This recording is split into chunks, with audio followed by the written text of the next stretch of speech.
जय जगन्नाथ सांग मैंने साहूघर तियण को आपण मानक स्वागत करुच्ची। साहूघर तियण आज करवा बंधाकोबी रे छोट चिंगुड़ी माछ पकई छेंचड़ा बनैबा। आ डेरी कहीं चलतु आरंभ करवा। बंधाकोबी छोट चिंगुड़ी रे छेंचड़ा पाई गोटे मीडियम साइज रो बंधाकोबी को छोट छोट करी काटी नेछि। 4टा बड़ आलू को काटी नेछि। अदा रसुन पेस्ट नहीं, 2टा बड़ पियाज को छोट छोट करी काटी नहीं, गोटे बड़ टमाटर काटी नहीं, आउ किछि धनिया पत्र, 2 कप ग्रीन मटर नहीं। देखंतु चिंगुड़ी माछ को भल से धोई नहीं। एबे चिंगुड़ी माछ रे लूण हलदी दे गोलै नबा। मन रखंतु ए रेसिपी पई आपण माने छोट चिंगुड़ी ही व्यवहार करिवे।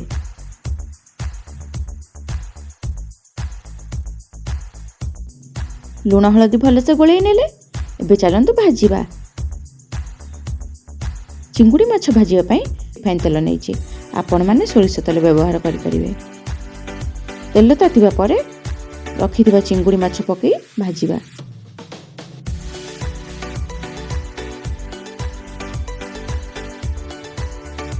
चिंगुड़ी को आमे लाल करी भाजी नेबा।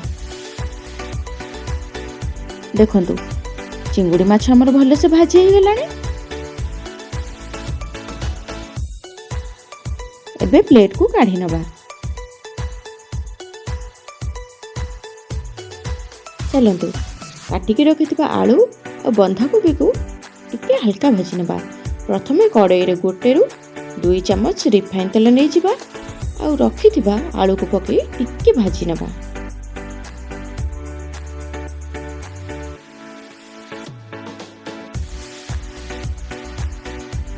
एबे काटिकी रखिथिबा बंधाकोबी को पकई दबा। कोबी सब पकई देले एबे गैस रो फ्लेम को मीडियम रे रखी 2 ରୁ 3 मिनिट पे एमिति घोड़े नबा। एबे कवर काढ़ी आउ 2 मिनिट भाजी नबा। देखुचंती तो कोबी सिझी आसलानी। एबे रखिथिबा ग्रीन मटर पकई 2 मिनिट भाजी नबा।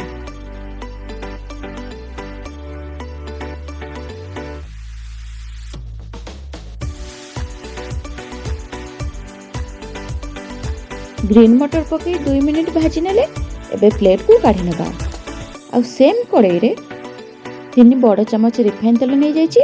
तेल ताती गलानी। एबे काटिकी रखिथिबा पियाज पकई पियाज को लाल करी भाजी नेबा।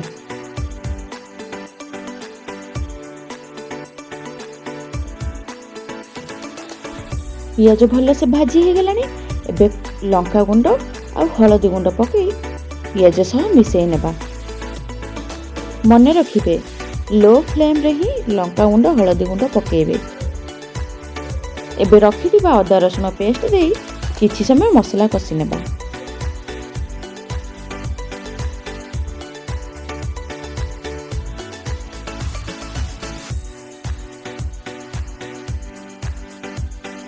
देखंतु मसला रो तेल छाड़ी आसलानी। एबे 1 चम्मच जीरा गुंड और 1 चम्मच धनिया गुंड पकई टिके कसी नबा।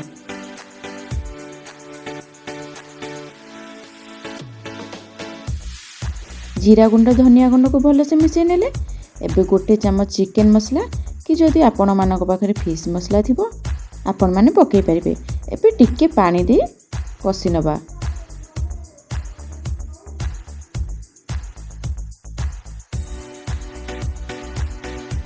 एबे काटिकी रखिथिबा टमाटर पकई टिके कसी नबा।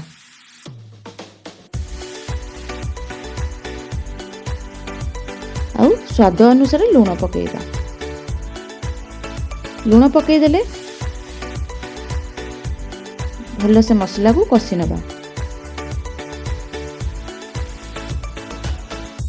मसला भल से कसी गलानी।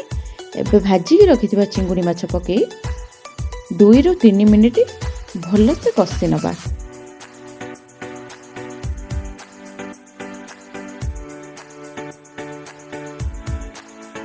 एबे भाजी की रखिथिबा आलू कोबी ग्रीन मटर को पकई 2 ରୁ 3 मिनिट भल से कसी नबा।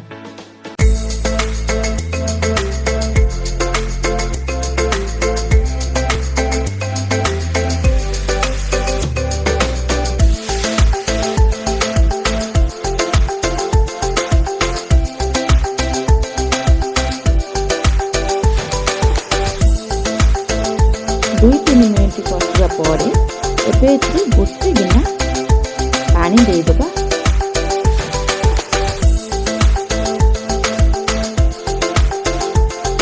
ପାଣି ଦେଇଦେଲେ ଏବେ ଏମିତି ଗୋଳେଇ ନେବା।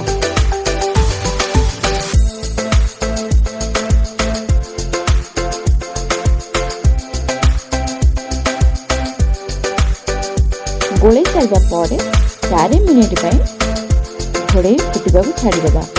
4 ମିନିଟ୍ ପରେ ଆପଣମାନେ ଦେଖିପାରୁଥିବେ ଆମର ବନ୍ଧାକୋବି ଚିଙ୍ଗୁଡ଼ିର ଛିଞ୍ଚଡ଼ାରେ ଦେଇଥିବା ପାଣି ସବୁ ଶୁଖିଯାଇଛି।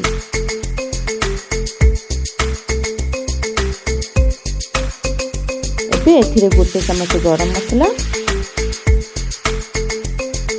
ଆଉ କାଟିକି ରଖିଥିବା ଧନିଆ ପତ୍ର ପକାଇ ଭଲସେ ଗୋଳେଇ ନେବା। ଦେଖନ୍ତୁ ରେଡ଼ି ହେଇଗଲା ଆମର ଚିଙ୍ଗୁଡ଼ି ବନ୍ଧାକୋବି ଛିଞ୍ଚଡ଼ା। ଆପଣମାନେ ବନ୍ଧାକୋବିରେ ମାଛ ମୁଣ୍ଡ ପକାଇ ଛିଞ୍ଚଡ଼ା ବନେଇ ଖାଇଥିବେ। ଥରେ ଏମିତି ବନ୍ଧାକୋବିରେ ଛୋଟ ଚିଙ୍ଗୁଡ଼ି ପକାଇ ଛିଞ୍ଚଡ଼ା ବନେଇ ଖାଆନ୍ତୁ।